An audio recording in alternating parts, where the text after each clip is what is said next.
Well, congratulations, Keith. Very, very hard-fought game again. What was your overall impressions of the performance in the game? It was a battle. You know, we had to dig deep because we played Wednesday, Saturday, Tuesday, Saturday, and Bolton didn't have a midweek game. So we had to dig really deep. You know, but emotionally, I thought we were courageous. I thought that we deserved the victory. The first half, the way that we started. You know, we want to be cleaner in possession. Because we're a possession-based side, you know, but when you haven't got that, you've got to really show your spirit, your desire, your determination, and some of your best moments are when you're most fatigued. And it was brilliant to be able to celebrate the victory, but it's only a small celebration because, you know, we're at the halfway stage in the season, 35 points from 23 games. So the second half of the season's got to be better. As you say, you started really brightly, didn't you, and got that early reward and a terrific strike from Danny Lloyd. We want to play on the front foot, great strike. We want to play high-tempo football. And I think it was mentioned during the week after the Tuesday game, can it be maintained? Can it be sustained? I've had success doing it before, but it's about a squad. It's not about the starting 11. It's about potentially the starting 11 plus 5 substitutes and then a bit of rotation for the next game to make sure that we have high levels of energy and commitment. So it involves everybody. Everybody's got an outstanding chance of representing, you know, Tranmere in this unusual season. You mentioned in midweek about it's not just when you've got the ball, it's when you haven't got the ball as well, and there was a really good discipline about the side today. Discipline. I thought Liam Feeney was superb. What Mike Kirby when he came on was brilliant. And the other substitutes made good impacts. But playing against a good side, I think, you know, there's teams who probably underestimate Bolton because of where they are in the league. But the way they play, the style that they've got, it can draw you in. I understand the opposing managers' frustrations because they're probably not scoring the amount of goals that they should do for the play that they've got. But that's not my concern. I'm just pleased with the players buying in, and I think it was mentioned yesterday, or I mentioned it, you know, since the previous manager departed, the games that we played, 13, we've got 26 points, 3 points a game. So that's a slow, you know, momentum, and everyone talks about momentum, everyone talks about continuity, consistency. I think we've already got it. I think people are, you know, looking at the small detail, look at the big picture. The real big picture. Yeah, so some of the stats, like you're unbeaten in 3 on the road, on away from home, you've won back-to-back home games now. I mean, you know, they're quite good signs, aren't they? Well, the 2 points that we gained away from home against Barrow and against Stevenage, they've been supported by 2 home victories. And you should never disrespect a point. You know, I'm trying to build, and I can't have people potentially, you know, trying to kick the foundations in. I think it's really, if you love Tranmere, you know, then you should be supporting what we're trying to achieve.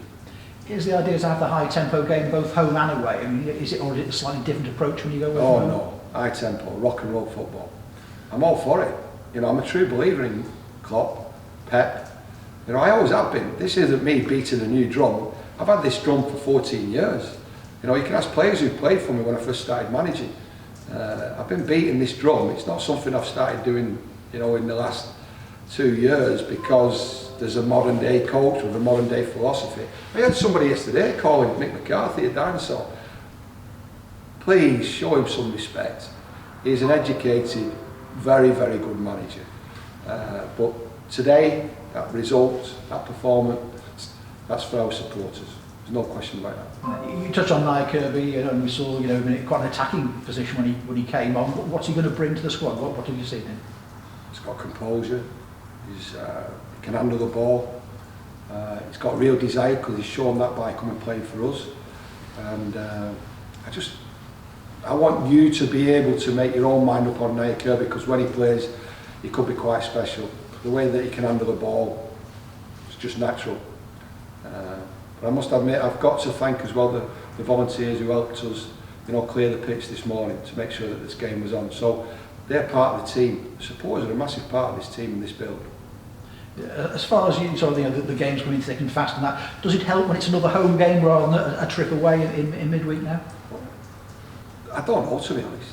I don't know. I just try and,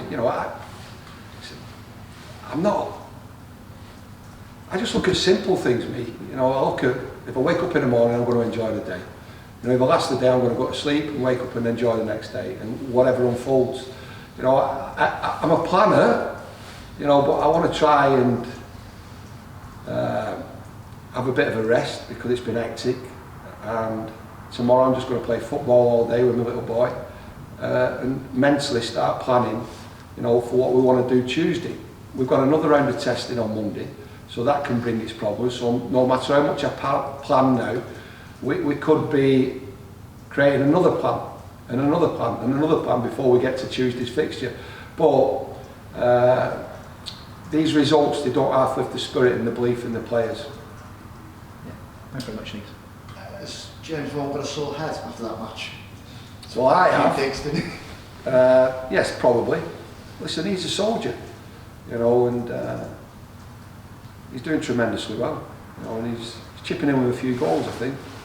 Doing all right, yeah.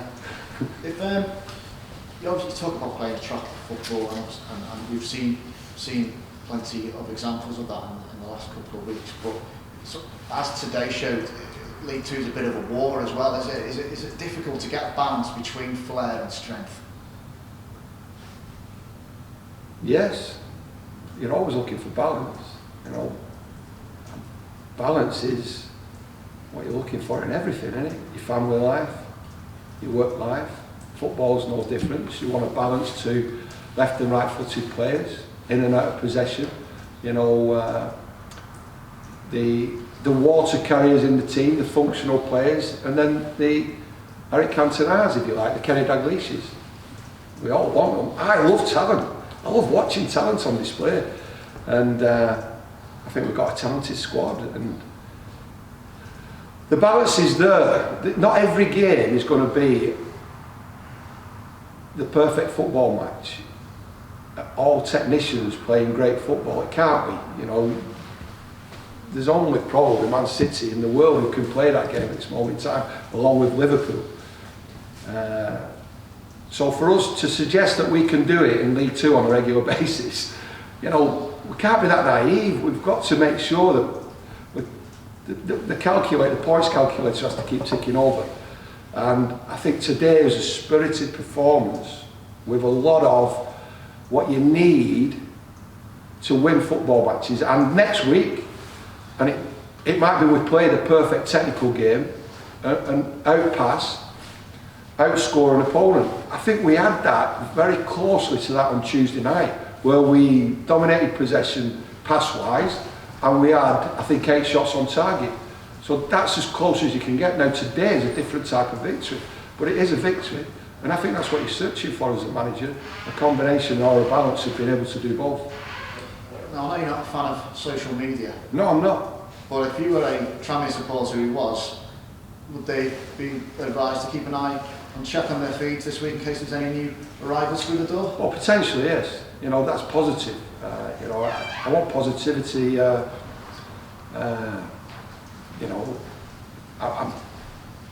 I'm mindful of the fact that we're in a pandemic. I think we've got to respect the environment that we're in.